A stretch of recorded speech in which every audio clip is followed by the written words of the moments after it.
Hello, cameras in front of us and people of the internets. I am Dan Harper. I've been a photographer for 17 years, and more recently I got my advanced drone license, so I've got tons of really beautiful landscapes from the air. And this is Alex Plante, who is a local artist. Both of us are from Winnipeg, and an artist and digital artist as well. And because of one of my kids getting me into shoes recently, I had the idea to take some of my photos and work with a local artist in order to put those photos on some shoes. And that is where Alex comes in. I wanted to collab with somebody whose style I really liked, and looking at Alex's art was absolutely incredible. I just love the detail that she puts in her art, and I was very lucky that she made some time for me. Now, Alex, how long have you been an artist, and kind of what is your speciality? Oh, okay. So I've been an artist forever, like my whole life. But I've been doing digital art since I was 13. So Holy. like 19 years, I think. Is that Don't right? do the math. Don't do the math. It's okay. Close to 20 years digitally art. So my main gig is digital illustration. Like I do a lot of landscapes, and I've done portraits in the past. It's not really my thing anymore. Pets, that kind of thing. Mostly landscapes, and trying to like showcase, the beauty of Manitoba, because it's a little underrated and all that kind of stuff. But I also do a lot of cartoons, comics. I'm working on writing comics, like longer form stuff. I'd love to work more writing. And then I do the occasional mural.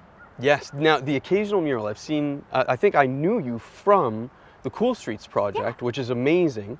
So that was great. Now, we together have made some shoes. Yes. And when I say together, I mean you did 97% of the work, and I kind of said yes, no, here, there. And so I haven't actually seen these shoes yet, so now is probably a cool time to actually show me the final product. Alrighty, let's pull these babies out. Alright, here's shoe number 1. Oh my goodness, And yes. a shoe number 2. It's exactly what I wanted. It's Alex art on a shoe with a representation of my photo. I'm so glad you like it. And this one, oh my gosh, Alex. It's so good. Oh, I'm so glad you like so it. Good.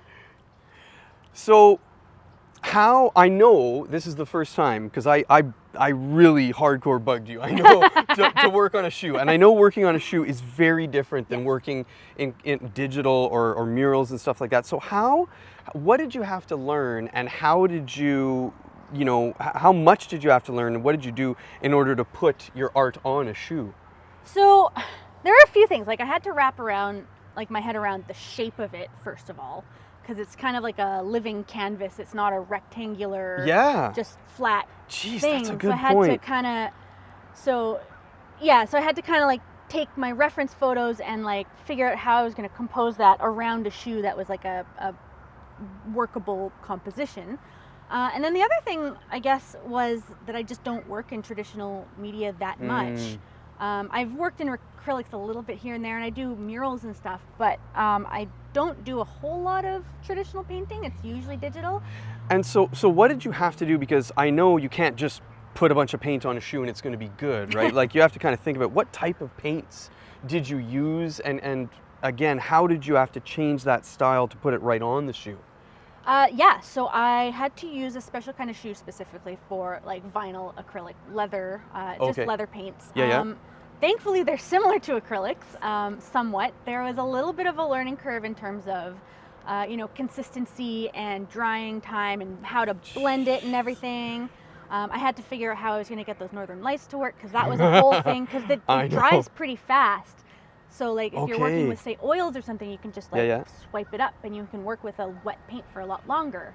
But with this, it took a long time. So I had to practice on an old pair of my own shoes first. Yes, I saw. I have a bunch of just like swatches on my old shoes that I don't wear anymore. Now, speaking of kind of the prep and stuff like that, you sent me, which was awesome, a couple of preliminary digital sketches of what it would look like, which was awesome to see, because that's how we were able to collaborate a little bit. So how, do you always do preliminary sketches, like even for murals and stuff like that? Or is that right, eh? Absolutely. Well, I mean, first of all, that's what the client would like to see. Like, if they feel better when they know what they're getting. But also on my end, I'm not really keen on putting about like 10-12 hours of work in on something and having the client say this isn't what I wanted at all. Super good point. Yeah. So no, it's just part of the process for pretty much every project that I do. Okay. These are absolutely awesome. Like, I am so happy with these. I'm so glad. Now, just kind of generally, do you, as an artist of so many years, because again, even for me, I know it's really hard, you need kind of return clients, annual clients, stuff like that. Is that what you have? Do you have annual clients, or is it kind of all one-offs? Yeah, so I have a mixture of all of it. So my business is a lot of, well, right now I'm a stay-at-home mom.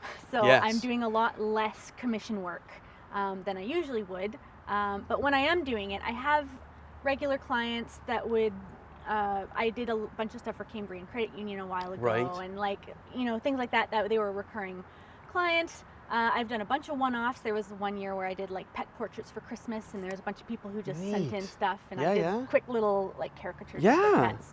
And then I do the murals every year. Every summer I do something with Cool Streets Winnipeg, so as long as he's still going, I'm hopefully still working with him. Yeah.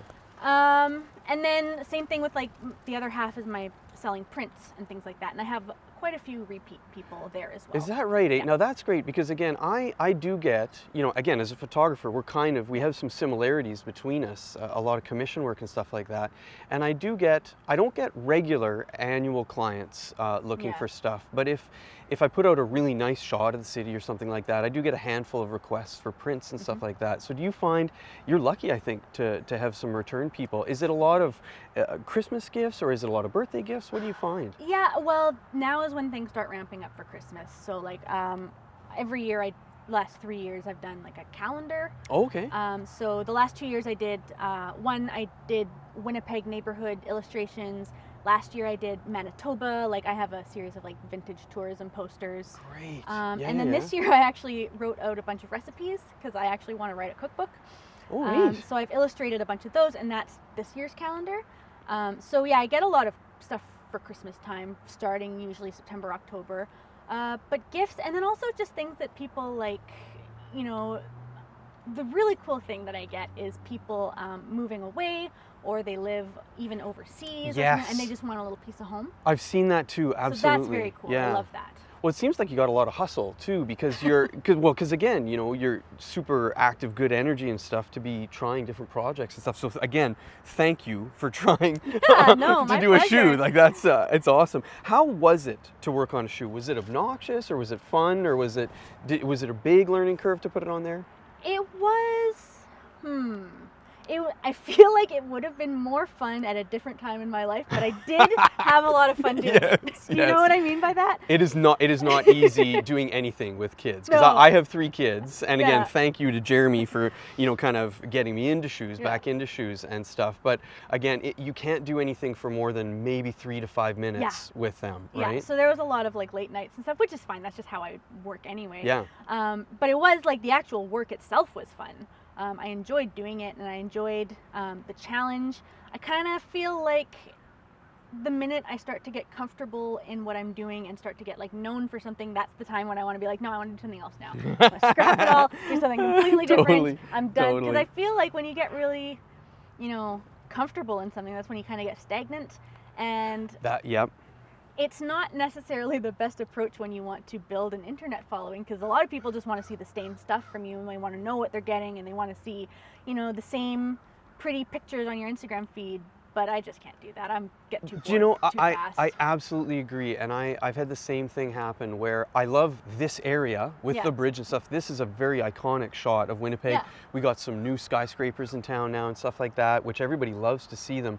But I think the issue is I come here so often that I get bored of myself, right? And I just say... And I feel like that comes through in the work, because like, if you're not enjoying it, then it's not going to come out as nice. Yeah, that's a good point. That's a really good point. And sometimes when I do this too much, I say, you know what, I got to go into the country, or I've got to do something different, right? Yeah, for sure. Okay, so I sent you, in order to make this a true collab, I sent you a couple of my photos as inspiration. How much do you feel that you were able to incorporate those into the shoe? And you can even use a shoe as an example there. Yeah, so I was able to incorporate quite a bit, actually. I only really used your pictures as reference. I think there was one time where I needed just like a quick reference of one of the skyscrapers or something like that. Okay, yeah. That wasn't quite in your shot, but otherwise it was all reference. For this one in particular, I actually used 2 different shots. One for the coloring and one for the composition. Okay, yeah. So this was actually from a winter shot. Okay, yeah. But we wanted to have some bright summer colors and stuff. So That's the rest right, of it yeah. was from, I think it was from a completely different shot of like a drone shot somewhere that I Right. used the colors for. Okay. But I remember that you sent me, I was actually just Yeah. playing at the Forks with the kids, and you sent me a shot, a winter version Yeah. of the bridge thing, which to be honest looked amazing. But I love showing Winnipeg kind of in the best light, so to speak, and so I really wanted to incorporate as much summer That's as fair I enough. could for that, yeah.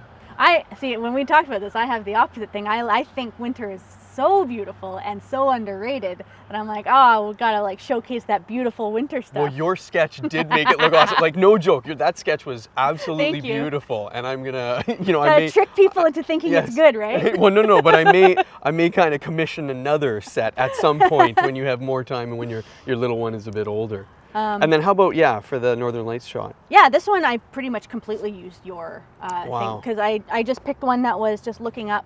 Yes. And it was just dancing lights and then just trees in the background, and that's where these are. That is Or great. in the foreground, I mean. Just Yeah. absolutely great. And that took me a few tries to get, but we got it in the end. Nice. So how much time did you end up spending on each shoe? Because they're completely different, obviously. So. Yeah. So letting it percolate and just like wrapping my head around it took quite a while. It's a big part of the That process, was the right? biggest part, yeah. honestly. Yeah, was visualizing just it. Trying to figure out how I was going to do it, how to like work within my limits, so to speak, like play to my weaknesses. Yeah. That's something I actually do a lot, is play to my weaknesses rather than my strengths. I like creative boundaries. Interesting. So like if I know that I'm not going to be able to do something, I'd be like, okay, well, how can I make this work without ever touching this? So I did a lot of that planning in my head, and kind of once I got to the sketch part on the iPad, that part only took like maybe an hour. Yeah. And then after that, it was probably, including drying, prep time, curing, all that, probably 10-ish hours. Per shoe or in total, do you figure? I think per shoe, yeah, because I had to take a few days for That's each shoe. huge. That's Yeah. huge. That's a huge amount of work. But luckily, like in terms of like actually painting it, like I have a pretty decent grasp of things like color theory and like form and stuff. It was just more the technical things, like, okay, I'm not super solid on like super straight lines and all that kind of stuff. Yeah. So I just worked that into my style, right? Yeah. Nice. Make it work for that. Darn you, bridge lines. Darn you. And it's not bad. It's just it was very small. Now, are you happy with the final product? Is there something you'd change about it if you were going to do it again, or? I am happy with it. I think it's just because it's my first attempt with any medium. Absolutely, and that's why I asked. Especially when I have 20 years experience in another, it's a hard switch. So there's always going to be something. I do wish that my hand was a little steadier, because I hit the fabric on a couple spots. I was like, it's not perfect. But it's like so close. I was so close. Outside the lines. Yeah, Outside the lines. I got outside the lines in like one little spot, or it just like bled a little bit. I was like, you son of a. But otherwise, I think I'd feel that way if it was my 20th pair of shoes. Like I'm always always trying to grow, always trying to improve. I'm never really comfortable, and I don't think you should be. No, that's a good point. Yeah, it's interesting. Whenever I go into a shoot, I have kind of a little bit of uncomfortableness, unless I've done the shoot in the exact same spot. Yeah. A ton of times. Like I'm always comfortable that I can pull it off. Yeah. But is it going to be perfect and exactly what I want? Is never ever going to be that. That's a good call. And again, I can't wait to wear them because I've got a couple of tourism, I've got an event with Travel Manitoba, and I'm going to definitely wear these for it, and hopefully some people really take notice of that, because these are, it's an incredible. Because again, Winnipeg and Canada really well known for Northern Lights, and Winnipeg really well known for the bridge and the downtown and the Museum for Human Rights. So I think some people will hopefully really take notice of these, and it'll be a really special Thank you so much. for me to wear. So no, thank you, obviously. One kind of important question is, if somebody wants to commission you for something like this, I know how many millions of dump trucks of money I sent to your house, but how much is something like this worth if they want to do, one shoe or two shoes different, something like that? I think the lowest I could do would be like 300 to 500, but it would really depend.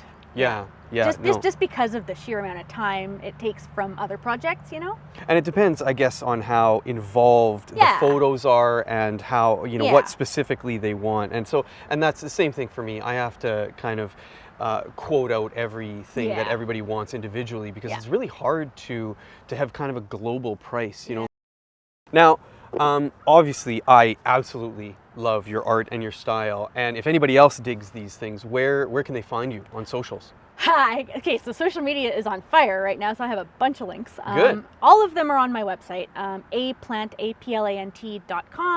That should be your first stop. That's where you get my email and all that stuff. And Instagram is where I found you. Yeah, give me that one specifically. That's Alex Plante WPG. Okay, and it's Plant with an E. Yes. Is that right? Okay. Yes. Okay, got to make sure of that. Well, thank you again. Thank you. I really appreciate that. That was awesome. And again, I hope they get some notice when I'm walking around. Yeah, no kidding. Thank you so much. Spectacular. Thank you.